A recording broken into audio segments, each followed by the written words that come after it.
guy. He's going to give us a tutorial on the Nissan 3.5 two-stroke. Two-stroke. Anyway, here's the Nissan two-stroke. This is a very simple motor. It's a very foolproof motor in the respects of the durability of these motors. They last for quite a long time. This one here is a self-contained. It has a self-contained gas tank that doesn't need an auxiliary tank or a plug it in or blah blah blah. That's the nice thing. This one here, bring that over here. This one, the features of this, it has a neutral. As you can see, the end there and the forward, which is that's the neutral position when it's placing there, and the forward. This is to engage the travel of the motor or the prop. This is to, when you're starting it, you'll start it in the neutral position and let it warm up at that point. This one here, when you first start out, this is going to be in series or straight up and down. Perpendicular is on. The gas is on. If I turn it to here, the gas will be off to the carburation of the motor, so it will not get any to the motor itself. So if that isn't open, you don't get no fuel. This here is what's called the breather, and this will be where you fill the tank, and I bet you it's probably less than a half a gallon to fill the tank. So that's pretty good there. So anyway, and just that down snug. Anything it's not like a four-stroke where you'll have to store it in a certain position. Like a four-stroke, you have to store them on a certain side so the oil doesn't get up into the piston. So this doesn't have that issue. So how do I use the breather? The breather here, you're just going to do this. This is clockwise, counterclockwise. Counterclockwise will open it. Clockwise will close it. And how do I use the breather as far as what's its purpose? The purpose is to have a continuous airflow so the gasoline can go to the carburetor. When do I use it? When does it open? It should be open in all when you're driving it. Because if you don't, you'll be going full speed and it'll choke yourself out and then it will crap out. Okay. And then I just close it when we'll go through the process of going there and shutting it off and draining the gas from it, and you should do that, probably every time you use it, really, if you're going to use it like a few days of interval, it's not a big deal. But if you're going to leave it sit for, a few weeks or a week or something, I would certainly do that. I will. So I'll close it off and go through that whole process you're going to show me. All right, then what's next?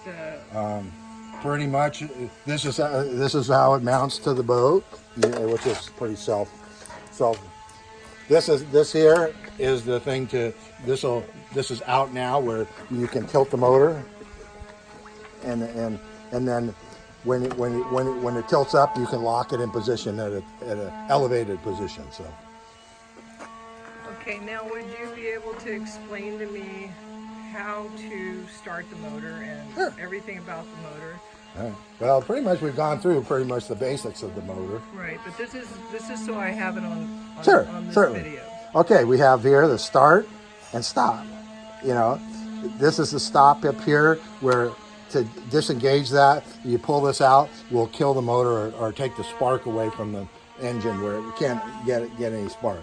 This, when that's on, will re-engage the spark so it'll start. Okay. Anyway, in a cold start, you'll bring a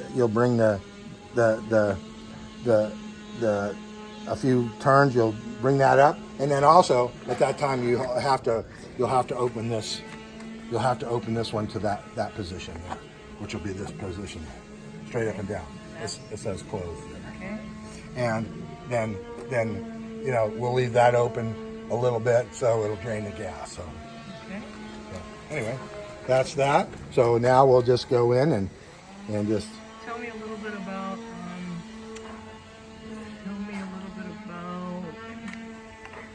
This is the tiller. Yes. This here is the adjustment point to have it, tight or loose. and right there that locks it down so it can't move. You know, so when you're using it, you want it just kind of with a little bit of you know, resistance against it.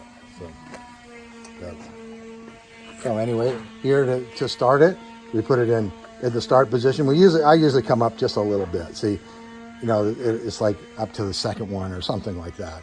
You know, and everything is. This one has been running now, so we don't have any problems. So we'll just give it one little pull.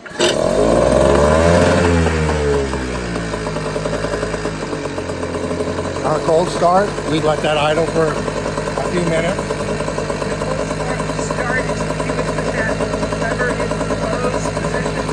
No, once it's started, it starts idling.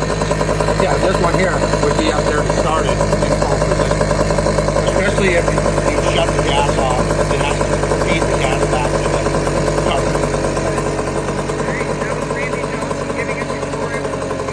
So what we're going to do now, let's do this while we're here. Yeah. We're going to shut this down for closure. And that'll be on in the closed position. And we'll just let it idle out, and it'll stop on its own.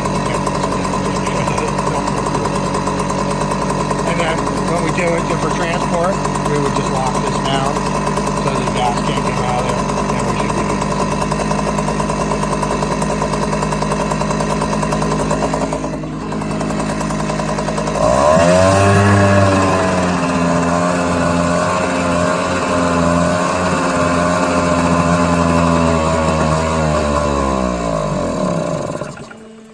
And that'll be the, you know, that means that the gas is out of the system. So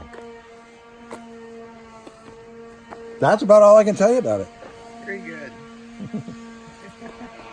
And that's the way we leave it, just like you just left it, Yeah, right? pretty much.